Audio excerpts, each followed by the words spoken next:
Salutations à tous, aujourd'hui on se retrouve pour une nouvelle vidéo. Aujourd'hui j'étais obligé d'aller faire cette réac pour aller voir ce que ça donne avec l'album de MC1 qui est sorti aujourd'hui le 17 mai à minuit. J'ai vu, il était en train de balancer les vidéos sur YouTube à minuit. Je me suis dit mais qu'est-ce qui se passe et tout. Après j'ai capté, on savait que que ça allait arriver. C'est arrivé, ça s'appelle Conquérant. La cover est juste exceptionnelle. On peut voir la Tour Eiffel, la Statue de la Liberté, Big Ben, les rues de Paris, on dirait que c'est Saint-Lazare même. Et tu vois des montagnes, des trucs de ouf, c'est vraiment énorme. La cover est juste exceptionnelle. On voit au niveau de la description aussi qu'il a remercié beaucoup de monde sur ce projet. Déjà, on peut voir avec les feats qu'il a eu, comme Zao, Soprano ou Joker, ou Slade. Black M aussi qui a dû travailler sur l'album. Et il y a beaucoup de monde, hein, il y a beaucoup de monde. Mister Fifou, c'est Fifou qui a fait la cover. Ah, Fifou, c'est un très très grand nom dans le rap français au niveau des albums cover. Qui je vois Dr. Wang, DSK on the beat. Il y a beaucoup de crédits, hein, je connais pas tout, mais en tout cas, beaucoup de crédits, une grosse équipe. Ouais, grosse équipe. En tout cas, tu sens qu'il y a eu beaucoup de travail juste au niveau de comment il le présente, tu vois. Il le sort pas comme ça, tu vois. Enfin, il le sort comme ça, mais voilà, c'est un peu un trompe-l'œil, tu vois. Tu le sors comme ça, mais quand tu balances des trucs comme ça, c'est que tu es confiant, tu vois. Et donc là, j'ai hâte de voir ça. Évidemment, je vais faire en priorité les feats. Après, je verrai après les solos, mais d'abord. Ah, déjà, en fait, tout est incroyable. En fait, le côté surprise aussi. Je sais pas s'il avait annoncé de date ou pas. J'ai pas l'impression qu'il y avait de date officielle. Mais bon, peut-être que j'ai raté quelque chose. En tout cas, c'est sorti aujourd'hui. Voilà. Conquérant MC1. Son album tant attendu depuis longtemps. On le voyait dans des télés. Il disait il y a beaucoup de travail. Il avait annoncé, je sais plus s'il avait annoncé Zao, Soprano déjà. Je sais qu'il avait annoncé un ou deux gros feats. En tout cas, il avait annoncé des gros feats. Et il est sorti aujourd'hui, donc on ne va pas trop tarder. Ça s'appelle Conquérant, l'album sorti aujourd'hui, donc n'hésitez pas à le streamer, on va le faire aujourd'hui. Et on va commencer évidemment par le truc le plus attendu, c'est le feat avec Soprano. Et on fera le feat avec Zao et le feat avec Joker. Et voilà, on va déjà commencer par ça parce que c'est tellement incroyable une connexion comme ça. On parle des artistes comme ça. Je vais essayer de faire tout sur une seule vidéo. Soprano, c'est un gars qui a plus de 4 millions d'abonnés ou 5 sur YouTube. Zao, elle a plus d'1,5 million d'abonnés sur YouTube. Joker, il a plus de 550 000, un truc autour des 600 000 abonnés sur YouTube. On parle pas de petites connexions, tu vois ce que je veux dire. Donc c'est pour ça c'est important de valoriser son travail et de mettre en avant ce qu'il a proposé, ce qu'il a tenté, ce qu'il a eu l'ambition de réaliser. On parle plus, let's go. Yeah, MC1, Soprano. Yeah. Je suis cet homme qui n'a aucun endroit où dormir. À qui la richesse a donné le dos. Je suis cette femme qui n'a pas eu de progéniture. À qui la vie a enlevé ce qu'il y a de plus beau. Je suis ce gosse qui n'a pas été scolarisé. Qui avait même pas de quoi s'acheter un stylo. Oh maman.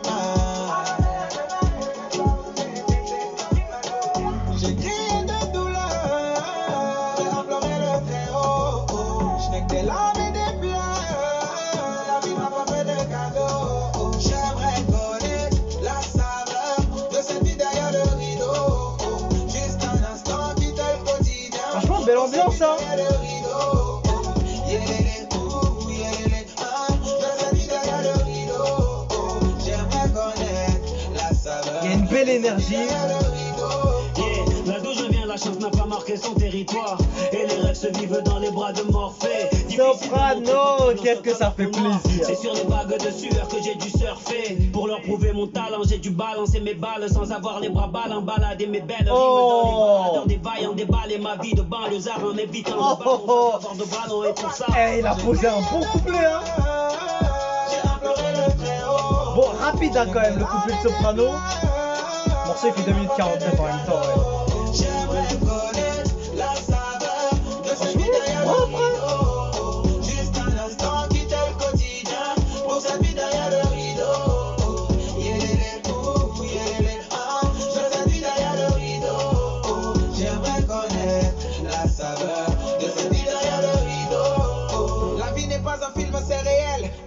fait d'avoir un jour le même salaire qu'un joueur du Real. Pour certains, 2 repas par jour est un luxe. Toi, tu te plains de ta situation devant ton bol de céréales. Chaque bouffée d'air est une source d'espoir en attente d'un jour nouveau. Le ciel est toujours couvert de mon côté du rideau. Et franchement, il fait trop plaisir. Il fait trop plaisir. De cette vie derrière le rideau. Juste un instant, quitter le quotidien. Pour cette vie derrière le rideau. En fait, c'est ça en fait la vraie recette de MC1, tu vois. Ce côté frais, ce côté jeune, dynamique, rempli de bonnes énergies. Tu vois, ça passe, c'est fluide, ça va tout seul, tu vois. On n'est pas à la recherche de la tendance, une tendance spécifique, etc. Il a essayé de créer vraiment son univers et de ramener sa patte, sa recette dans ce son. Et ouais, belle connexion, franchement, c'est une un beau message, une belle chanson. Franchement, c'est une belle chanson. Il y a un côté, il y a tout. En fait, c'est la recette de MC1, tu vois. C'est le côté festif, le côté festif mais à sa manière, le côté frais, dynamique, jeune. Les valeurs, les sources, tu vois, de l'Afrique. Tu vois, il y a pas mal de choses, tu vois, dessus. Mais ouais, je trouve que c'est plutôt une vraie chanson, on va dire. C'est très artistique, je trouve, ce qu'il a fait sur ce morceau. Et c'est incroyable d'avoir une connexion aussi impressionnante. C'est vrai que c'était rapide, hein, le passage de soprano, mais après la musique elle est plutôt courte, tu vois. 2 minutes 49, en général en dessous de 2 minutes. Allez, quand ça tourne autour de 2 minutes 30, en dessous de 3, c'est rapide, mais maintenant tu as besoin de faire plus rapide. Et plus de qualité. Maintenant, les sons qui durent plus de 3 minutes, 4 minutes, tout ça, ça commence à être de plus en plus rare. Et parce qu'on a envie de passer en radio, donc pour passer en radio, tu as intérêt à avoir un son qui est soit raccourci, soit qui est déjà raccourci. Et même à la télé, tout ça, tu vas mettre un gros clip, tu vois, mais une grosse durée de son, tu vois. Donc, en tout cas, énorme connexion. Franchement, c'est une fierté, je pense, pour tous les amateurs de son de l'Afrique, du rap ivoire, de la Côte d'Ivoire, des pays francophones en Afrique et de ceux qui kiffent MC1 et voir qu'il a donné du respect à MC1, franchement, ça fait plaisir. Et voilà, un bel invité qui a su faire un bon couplet, hein. Franchement, il a envoyé du lourd en plus. Donc très clean, franchement j'ai rien à dire, c'est très propre, c'est bien fait, on sent vraiment le côté perfectionniste dans ce morceau, on sent vraiment le côté, il s'est pris la tête, il a vraiment voulu imposer son style, et il n'a pas voulu être à la recherche de quelque chose qui se fait déjà, et on sait qu'il est capable de faire beaucoup de choses, donc il a voulu vraiment peut-être chercher son truc à lui, vraiment sa marque de fabrique pour amener ce feat et cet invité prestigieux. Donc en tout cas, grosse connexion, c'est un peu les connexions Comores, Côte d'Ivoire en vrai, hein. Mais en tout cas, voilà, un soprano, ça fait tellement plaisir de voir un soprano sur un album en Afrique comme ça, c'est pas souvent, c'est même rarement, même j'ai jamais vu de soprano sur un album, peut-être que j'ai loupé quelque chose, mais en tout cas, ça fait très plaisir et on peut que souhaiter de la force à MC1. Donc on continue, on va faire le feat avec Zao, ça s'appelle Nyangami. Il n'y a pas trop de crédits, je vais regarder sur Spotify crédit, alors on y va. Zao, c'est vrai qu'elle est plus aussi productive et active, en tout cas elle n'a pas la même cote qu'elle avait avant évidemment, mais elle a toujours gardé son authenticité pardon, depuis le début. Et qui c'est qui n'a pas écouté du rap français sans Zao, qui c'est qui n'a pas écouté de la musique quand il était jeune, ou de toute façon si jamais tu as écouté de la musique à l'époque de, je crois, 2005 2010, quelque chose comme ça, je crois que c'était là 2005-2012, elle gérait de ouf sa cote, sa popularité. Donc voilà, franchement, c'est aussi une énorme connexion Zao. Donc let's go.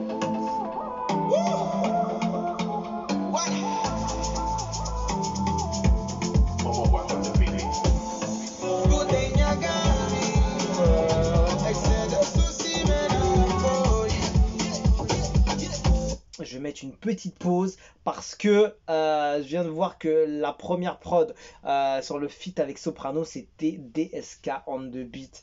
Et voilà, c'est un gros nom, hein, DSK, hein. Pour les amateurs de rap français, les gens savent, et c'est celui qui arrive à s'exporter le plus, qui a envie en tout cas de s'exporter le plus en Afrique. Donc à souligner, c'était DSK en deux beats sur le feat avec Soprano, et Zao c'est Momo Wang. C'est la mif, hein, pour MC1. Donc let's go. On va pull up quand même.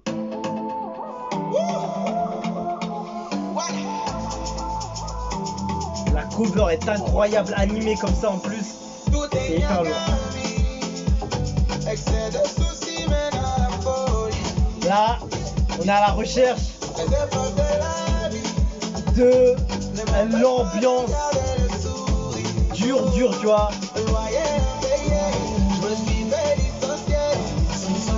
Hâte de voir comment Zao va rentrer dessus.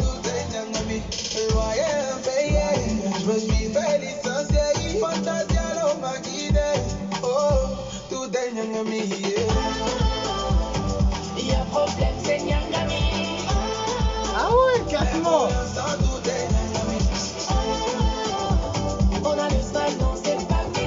Oh là là, hey, elle a joué grave le jeu sur le refrain. Hein. J'ai prié pour briller à l'abri des regards, j'ai cherché l'étincelle. Elle a tué. Ils veulent me faire plier, parfois je me sens seule. J'ai couru son relâche, retrouvé. Oh. Hey. Ça sent le hit, ça, hein. Ça sent le hit, hein. Succès leur fait beaucoup, donc moi pas faire d'auto-travailler. Aujourd'hui ils veulent photo, loco, ils ont oublié.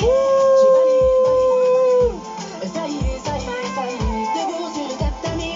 Mais encore toute une Nyangami. Ouais, franchement, grosse dinguerie. C'est Nyangami. Franchement, je pense que j'ai pas écouté tout, mais gros hit, hein. On a le spike, non c'est pas fini. Malgré que tout soit Nyangami, souci, c'est Nyangami. Covid, c'est Nyangami. J'suis fauché, c'est Nyangami. Tout est Nyangami. Souci, c'est Nyangami. Covid, c'est Nyangami. J'suis fauché, c'est Nyangami. Tout est Nyangami. C'est gâté, ça veut dire. Y a problème, c'est C'est foutu. Malgré que tout soit Nyangami. On a le spike, non c'est pas fini. Ah là là, franchement, Quand c'est Zao, elle a tué le feat, franchement. Mais pour l'instant, tout est Nyangami.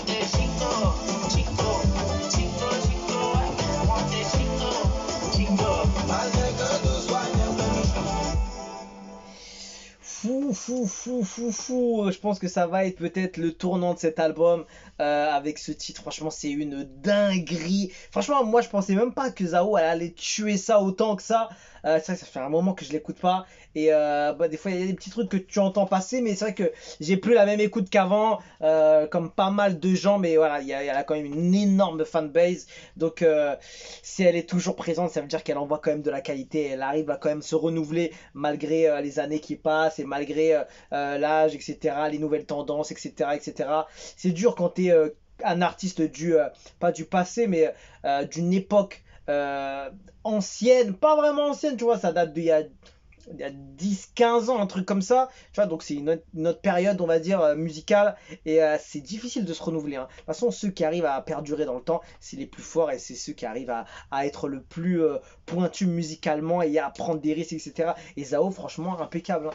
Impeccable, elle a vraiment tué le son, et elle a respecté de ouf MC1 dessus, c'est une dinguerie ce qu'elle a fait, et franchement, chapeau, hein. Le feat, tu vois, quand tu vois des feats comme ça, des MC, des Sopranos, des Zao, des Jokers, etc., tu peux te dire, bon, allez, label, ils ont payé ça à droite, à gauche, ils ont fait le couplet à distance, ils ont fait ça vite fait, histoire juste d'avoir la voix dessus. Non. Non, poteau. Il y a eu un vrai travail. Pour l'instant, de ce que j'ai entendu sur le feat avec Soprano et Zao, énorme, franchement. Et franchement, moi, j'ai un petit coup de cœur sur le feat avec Zao, là. Évidemment, parce que c'est festif, il y a une ambiance de fou. Et Zao, elle a envoyé la barre haute. Soprano aussi, il a envoyé la barre haute, mais tu vois, le son, il était un peu plus léger en termes d'animation, en termes d'ambiance, tu vois. Donc, forcément, les gens, ils ont envie de s'ambiancer, le truc, etc. Mais c'est vrai que les fans, les vrais fans de base de MC1 vont vraiment se retrouver avec le feat avec Soprano. Et ceux qui veulent de l'ambiance avec Zao, ça va être une dinguerie. Donc je pense que logiquement, celui qui peut faire vraiment monter l'album. En fait, les deux, parce que Soprano c'est un nom et il a envoyé un bon couplet. Isao, c'est un nom aussi. Elle a envoyé le côté festif et elle a vraiment fait un feat de dingue dessus. Franchement, elle a tué ça. Franchement, grosse force à Zao. Elle a vraiment tué ça. Et MC1 a fait grave le taf. Impeccable. Franchement, lourd. Franchement, je suis pas déçu. Dinguerie. Dinguerie. Bon, allez, on continue. Franchement, c'est de la folie. Allez. Touché. En feat avec Joker. Qui c'est qui a la prod? DSK on the beat, encore une fois. Je sais pas il a combien de prods dessus sur l'album, mais en tout cas, il y en a déjà 2 sur les 3 feats. Comme on dit chez nous, mon gars, la vie c'est les gigas. Dans les boîtes et les nightclubs. Oh, celui-là, ils sont bons aussi. C'est où là?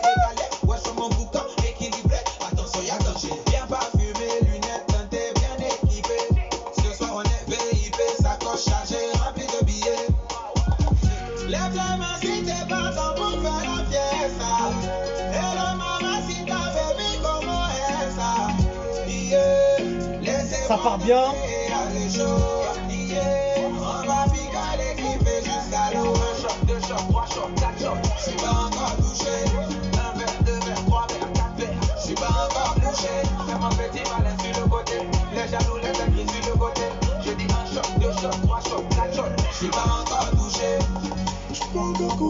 Ma chérie, je pas encore couché, j'ai encore les poches Aïe. sans avoir mon crâne qui coûte cher. Ceux qui m'aiment me suivent, genre on sera dans ce mais où ça se passe si je suis, où ça se passe ici. Est-ce que tu me sens? Est-ce que tu me vois? La voix de Joker dessus là, ça amène un truc spécial. Hein. Soit il passe bien. Hein.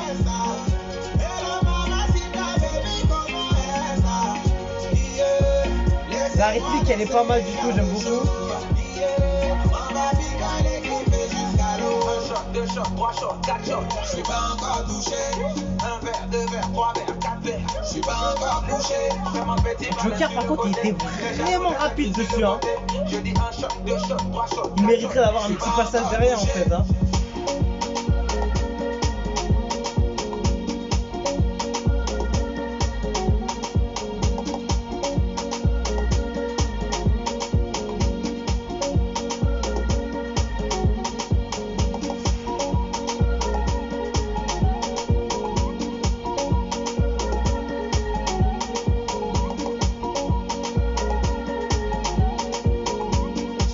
C'est un truc qui arrive.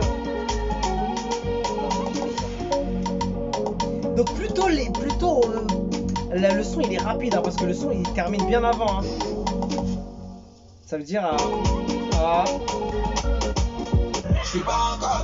2 minutes, il n'y a plus de voix après. Le son il dure 2 minutes 43, donc sur les 3 feats, on a 2049, 2036 et 2043. C'est bien ce que j'ai dit, tu vois, les gens maintenant ils veulent plus faire des gros sons qui durent longtemps, tu vois. Même si c'est intéressant pour le son, ils veulent faire du rapide et efficace. La plus grande durée de son album c'est 3 minutes 35 et ça tourne en général entre 2040 et 2050. Alors après bon, ça a intéressé personne, mais moi je trouve, tu vois, des fois quand j'écoute des sons, je me dis franchement, il aurait manqué un petit couplet ou un petit passage, tu vois. Par exemple là, je trouve que Joker aurait pu avoir un autre couplet ou un autre petit passage au moins à la fin, tu vois. Dommage, je trouve que Joker était vraiment rapide dessus. On n'a pas entendu beaucoup, hein.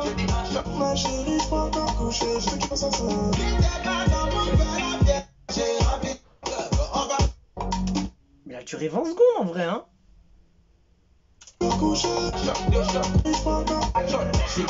1 minute 10. Et elle a fini à 31. Je trouve que c'est très rapide, franchement. Joker, dommage un petit peu parce que je trouve qu'il aurait pu. Ça ramène une ambiance quand même. Voilà, il a sa touche de Joker. Voilà, que si les gens connaissent Joker, voilà, ils vont quand même apprécier et tout. C'est une belle connexion. Je trouve que le passage de Joker est un peu trop rapide et il aurait manqué peut-être, il manquait un petit peu un autre passage de Joker, au moins un deuxième passage pour vraiment que ça soit un feat un peu complet entre guillemets, tu vois, histoire de se dire que la connexion avec Joker a été bien, je sais pas comme le feat avec Zao par contre, tu vois, mais après voilà, c'est trois types de sons différents. Faut pas tout mélanger, c'est pas parce qu'il a fait 20 secondes que c'est moins bien ou etc. Voilà, en tout cas, mon coup de cœur qui m'a vraiment régalé, c'est le feat avec Zao. Et deuxième, je sais pas si je mets Zao et Soprano au même niveau ou bien je vais garder que Zao en premier. Si je dois faire le truc, ça va être Zao en premier, Soprano en deux et Joker en trois. Parce que j'aurais aimé avoir plus de temps de couplet de Joker, etc. Mais après, voilà, le type de son, peut-être, il est amené à être un peu plus rapide. Le son, il s'arrête pratiquement à 2 minutes, il n'y a plus de voix. Après, c'est que de l'outro, d'instrumental, tu vois. 2 minutes, jusqu'à la fin. Il n'y a que l'outro, c'est l'outro du son, tu vois. Donc voilà, en tout cas, intéressant, franchement intéressant de fou. C'est un album qui donne envie. De toute façon, tous les gens, forcément, ils vont faire comme moi. C'est pour ça que moi, je vais pas mitonner, je vais pas faire genre le mec qui écoute tout l'album, après je vais faire ça ou je vais faire ça. Non, je vais d'abord écouter les trucs les plus attendus, que les gens vont courir dessus pour aller voir tout ça, parce qu'on connaît hein, tous les sons là qu'il a sortis, tu vois. Les Wana, Tranquillement Tranquille, Mister Romantique, Prudencia, Shérif, Africain, Cocaïna, La Vie du Bon Côté, Adjo, Adjo, à voir. Tu vois, en fait, il a fait un regroupement de tous les sons qu'il a sortis et il les a sortis sur son projet. Et gros album quand même, parce que en fait, c'est un tournant pour lui, tu vois, c'est son album, je crois que c'est son premier album, hein. J'ai pas l'impression qu'il a fait d'autres albums, hein. Quand tu vois sur Spotify, il n'y a rien d'autre, hein. Il n'y a rien d'autre. Son premier album, hein. MC1, premier album. C'est bien celui-là, hein. C'est son premier album. Parce que c'est pour ça qu'il était tellement attendu aussi voilà, il a aussi regroupé tous ses anciens sons, tous les sons qu'il a sortis, qu'il a fait sa popularité, sa cote, et il a tout mis dessus. C'est dommage peut-être qu'il n'y a pas plus d'inédits. Parce qu'en vrai, on les connaît tous un peu ces sons, mais il a quand même mis 1, 2, 3, 4, 5, 6, 7, 8, 9, sans compter le feat, on va dire.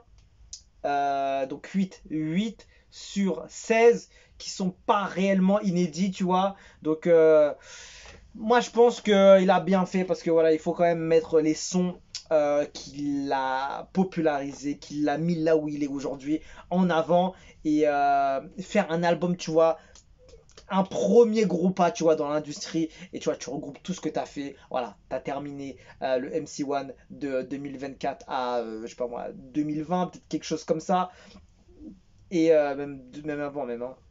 Avant, je sais pas exactement, mais tiens, je vais regarder les dernières dates. Single et EP, tu mets tout affiché. Les premiers singles, c'était à partir de. Il y a écrit 2017, mais ceux qui étaient sur l'album, c'était plus à partir de 2019. Donc voilà, j'étais pas très loin. Donc voilà, on va dire 2024-2019, ce sera cet album-là. Il a voulu vraiment faire un regroupement par rapport à sa discographie, tous ses sorties, etc. Et voilà, il a envoyé ça et il a rajouté des grosses cartouches avec Soprano, Zao et Joker pour mettre l'album encore à un autre niveau. Et voilà, en tout cas, ça a bien fonctionné. Il n'a pas triché avec les feats. Il n'a pas triché. Voilà, chacun a sa touche personnelle, son authenticité.